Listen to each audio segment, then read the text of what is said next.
Meaning of feuding. Feuding. Feuding.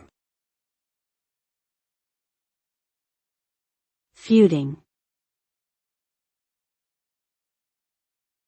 Feuding.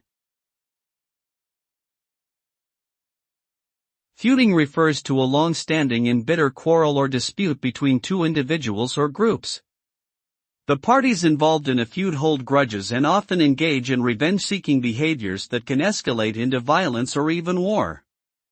Feuds can have devastating consequences for the people and communities involved, causing loss of life, property damage, and social upheaval.